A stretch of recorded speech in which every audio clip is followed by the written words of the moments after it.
Hello, everyone, and welcome back to Tea and Taboos. My name is Alana, and today I'm here with Tracy. Oh, I'm not there yet. No, I'm spooky, spooky, spooky. I'm not Hello. there yet. There she is. I'm here. Hello. What a beautiful, beautiful library. It is, isn't it? It's a lovely It's picture. gorgeous. I'd love to have that library in my home. Yeah.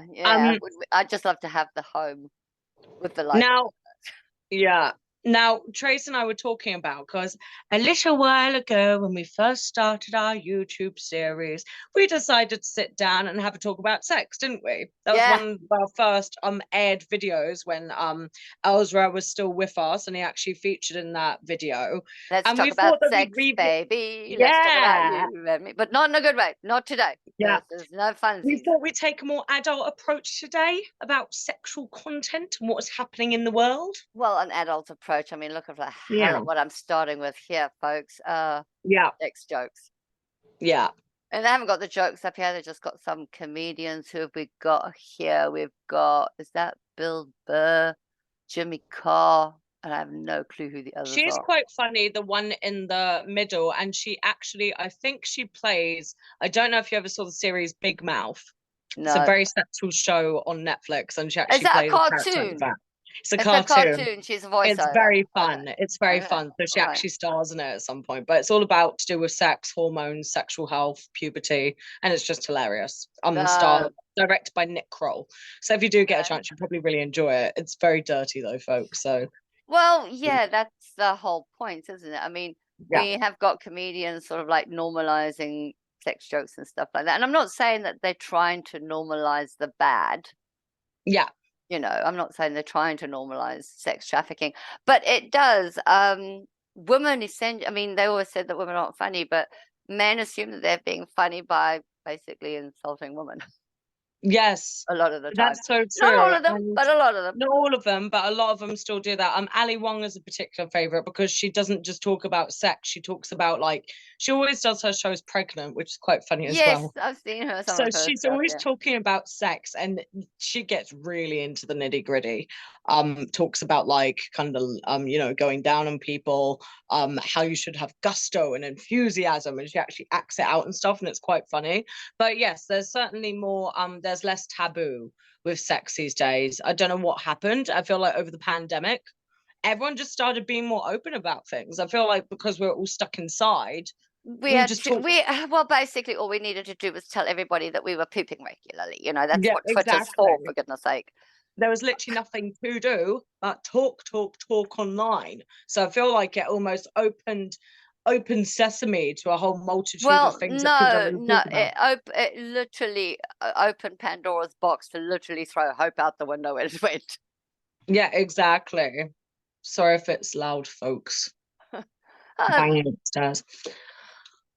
But yeah, like I feel like but people seem to be a lot more open about it these days. Actually, you know what? I actually don't think they are. I think there's a lot of people displaying a lot more, but I think that is again, and here comes the problem. We've got all of our like movies or whatever that we do, and our Instagram influencers and their mini skirts and their money and their yada yada, flaunting all of this stuff with young kids wanting to do exactly the same thing. Exactly. And but the problem comes is this is what they're seeing on the television. This is what they're normalizing. So when somebody online becomes a predator, and I'm talking just online here, this is this happens out on the street all the time. It's not just online predators. I mean, there's and say it's not just girls. I mean, I may specifically have picked up a girl's picture, 3 of them actually, silenced by, and they're silenced by the fact that they're trafficked. They can't go anywhere. They've got no one to get hold of. And yeah, it's just, I don't know. It seems to be difficult. It's difficult. Is all I'm saying.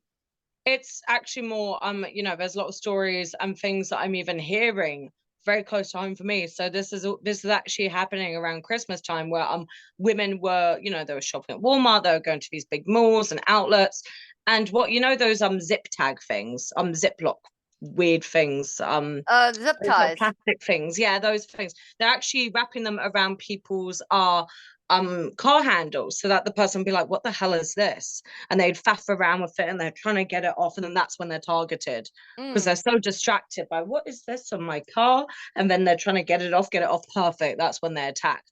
Or they'll put something on their car to track them, and they will actually follow them to their home or to their neighborhood and be like, Well, this is where they live, and they let well, other people know that that's they're the targeted. other thing that was problem. What's that? I think it's made by Apple. It's that little you track your keys or your car or whatever. Eye tracker.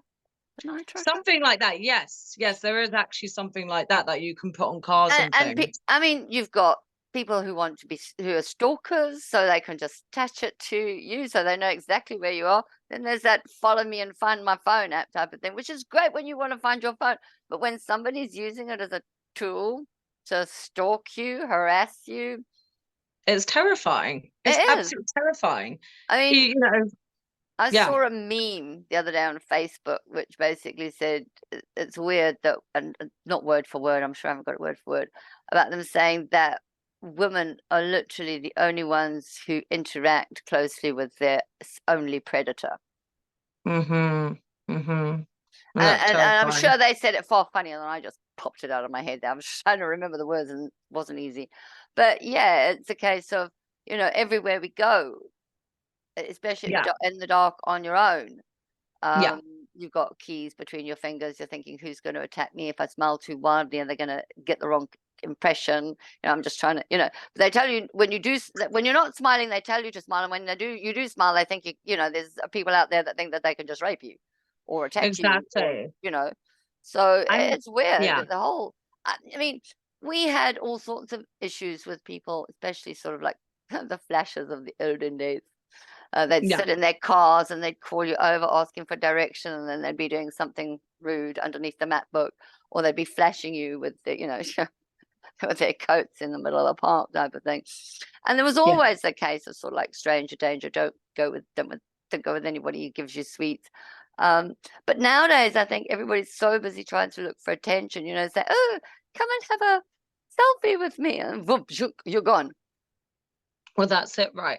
And there's actually been scary things that have happened to me, like lacing people's drinks. That's happened to me. And Oh, this wasn't too long ago. And I know that something has been put in my drink because I'm, I'm a binge drinker. Like I can pack quite a lot away.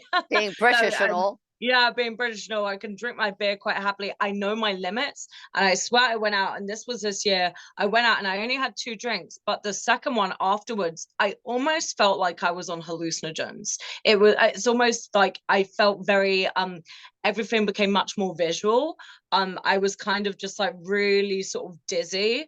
And I was like, this is not alcohol. I know what alcohol feels like, and I've only had 2 drinks. So the fact that that can happen so quickly and so easily, it only takes a second for you to turn around like this and you're talking to a girlfriend, and then you pick up your drink without even looking, and then you go and drink it, and it's happening everywhere. And this is in Oshawa. This is at places that I Well, won't mention names of, but it's everywhere, and it's terrifying. yeah, I mean, we're sitting in Canada, we're thinking, oh, we're safe here. No, no, nobody's No, safe. it's Nobody's safe. And I think she froze. I think on that technical difficulty, it might be a good idea to say that we're going to be continued in the next episode for a few minutes because she froze. difficulty, folks.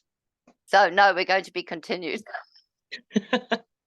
To be continued. Due to a technical difficulty and unstable internet connection, due to these technical difficulties, if I can find the switch button, we'll be back. We'll be back.